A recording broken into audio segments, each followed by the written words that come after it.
Halo Sobat Easy Stock, jumpa lagi ada perusahaan teknologi mau IPO. Nama perusahaannya Jatis Mobile atau PT Informasi Teknologi Indonesia, ticker code-nya Jati. Sektor teknologi, subsektor software. Dia itu melayani beberapa perusahaan-perusahaan finansial, perbankan, asuransi, multifinance, distribusi barang retail, barang konsumsi, travel service, pemerintah. Ini perusahaan sudah lama ya, sudah didirikan tahun 2002 ya. Jadi messaging service salah satu ininya ya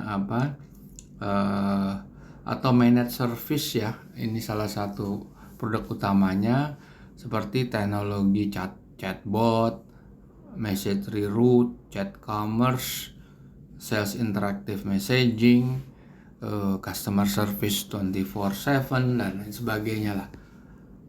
Ini bisa Anda lihat juga di websitenya. Dan ini saham yang mau dilepas 20%. Book buildingnya sampai 14 April, ada warrantnya juga. IPO price-nya 100 sampai 120. Oke, ini kalau mau buka, mau lebih mengenal bisnisnya, silahkan Anda pelajari sendiri company profile-nya. Tujuan video ini adalah hanya menghitung nilai wajar dari sisi kuantitatif, yaitu angka-angka yang disajikan di dalam prospektus, di dalam laporan keuangan yang diaudit. Artinya kita akan bongkar prospektusnya, yaitu seperti ini prospektusnya. Dan di sini sebelum kita bongkar prospektus, kita akan jelaskan.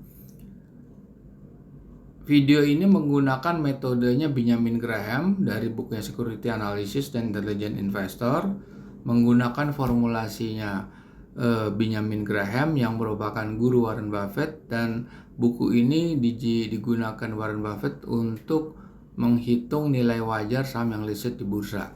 Sekarang sudah ada aplikasinya di Google Play Store, namanya Easy Stock. Kalau Anda masuk ke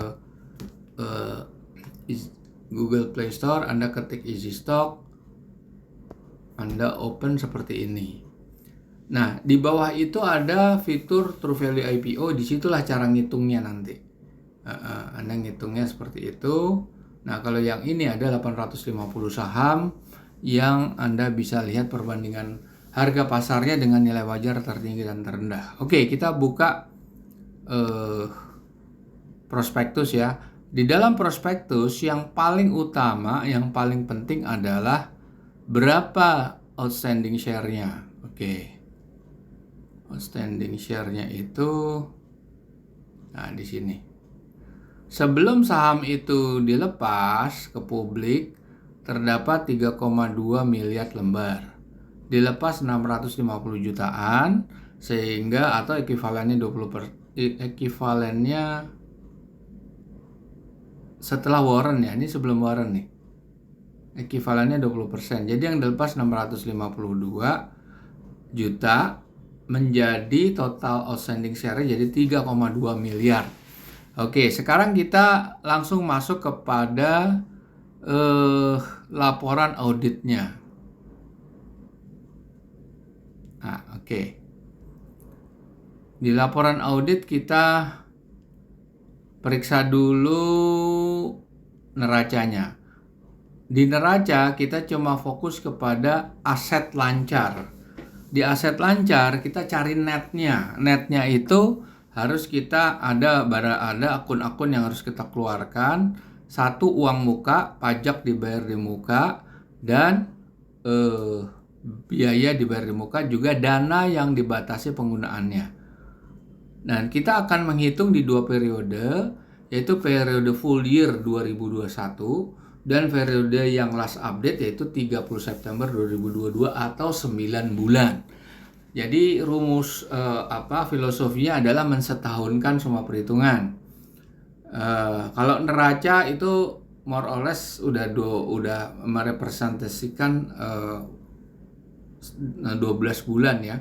Andaikan ada selisih tuh plus minusnya nggak terlalu besar. Yang penting dari sisi earningnya. Oke, habis itu net current asset kita bandingkan dengan hutang jangka pendek dan jangka panjang.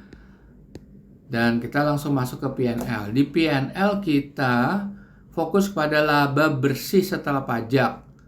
Nah, dan di P&L itu umumnya banyak biaya dan pendapatan yang non-recurring, yang di luar core business itu harus kita keluarkan. Nah, di sini kan nggak kelihatan. Untuk itu kita harus masuk ke dalam catatan auditor. Nah, kita cari, ada nggak bayar dividen? Nggak ada, dia nggak bayar dividen. Ada dividen, ada sih dividen, ada dividen tahun 2020 untuk 2021 ada, tapi 2022-nya nggak ada. Sekarang di capital expenditure atau belanja modal ada tuh perolehan aktiva tetap sebesar 3 miliar, dan untuk tahun sebelumnya full year 3 miliar juga. Sekarang kita mau cari penyusutan, nggak ada di sini penyusutan. Nah, kita harus cari penyusutan yaitu di halaman ya di sini nih. Nah, ini ada piutang usaha lebih dari 90 hari. Meskipun di sini tidak ada catatan akan mengalami penurunan nilai, tetapi sebagai analisa fundamental Anda harus bersikap konservatif. Meskipun tidak di state di dalam catatan auditor, tapi bisa juga Anda kurangkan untuk lebih perhitungan lebih konservatif. Kemudian, nah ini sama kan 3 miliar kan penambahan yang kita lihat di daftar aktiva tetap. Kemudian kita lihat total penyusutan tapi penambahannya. Itu tahun 2022, 2021 begitu juga sama yang full year-nya. Kemudian kita mencari kan yang biaya dan pendapatan di luar core business-nya. Nah, itu kita cari breakdown dari P&L. Nah, ini pendapatan biasanya. Nah, ini nih. Beban umum administrasi, penyusutan kita cocokkan, amortisasi kita cocokkan aja. Terus pemulihan penurunan nilai piutang. Nah, ini harus kita keluarkan. Nah, beban pajak, ini keuntungan selisih kurs kita keluarkan. Keuntungan penjualan aktiva tetap kita keluarkan. Nah, Anda sudah mendapat gambaran ya, nanti Anda bisa berlatih sendiri. Nah, sekarang saya akan running simulasinya ya. Simulasinya untuk kita akan simulasi untuk Jati. Ini untuk yang full year ya.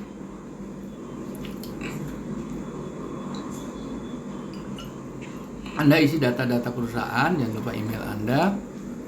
Kemudian kita masukkan growth-nya 3%, cukup optimis. Terus kita, nah ini CAPEX, OPEX, depreciation ini kan posisi full year 2021 ya, jadi tidak perlu disetahunkan. Nah, udah Anda masukkan net income, Anda masukkan utang jangka pendek, jangka panjang, saham yang beredar, lantas aktiva lancar.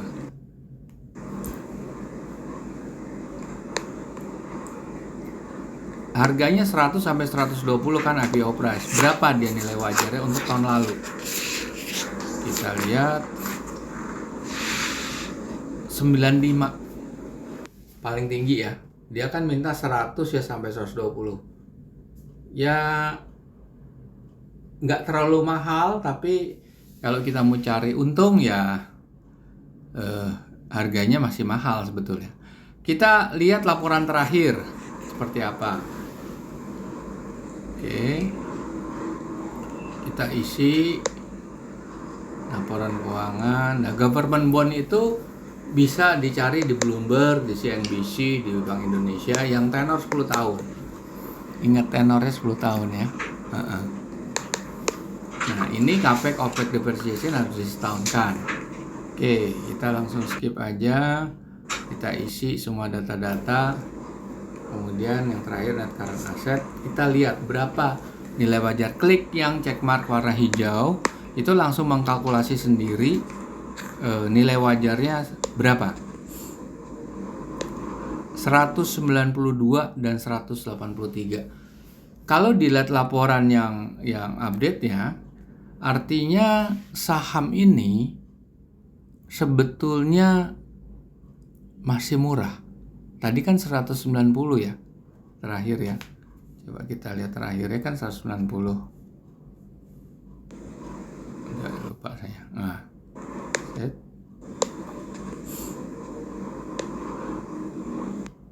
190 sama 183 ya kan. Di sini yang ditawarkan kan 120. Jadi harganya masih lumayan ini. Bisa Anda pertimbangkan untuk dikoleksi. Tapi balik lagi di sini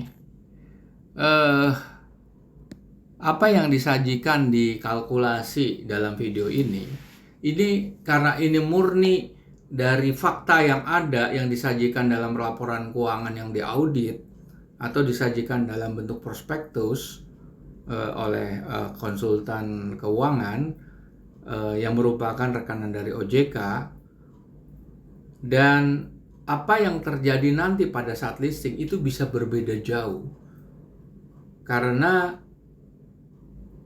apa yang terjadi di pasar pada saat hari hanya itu murni emotional market, psikologis market yang tergantung supply and demand. Belum lagi keterlibatan dari tanda kutip bandar atau kingpin dan lain sebagainya yang suka atau tidak suka, mereka punya hubungan baik dengan emiten gitu. Apalagi yang dijual tuh hanya sedikit sahamnya, cuma 20%. Nah, oke.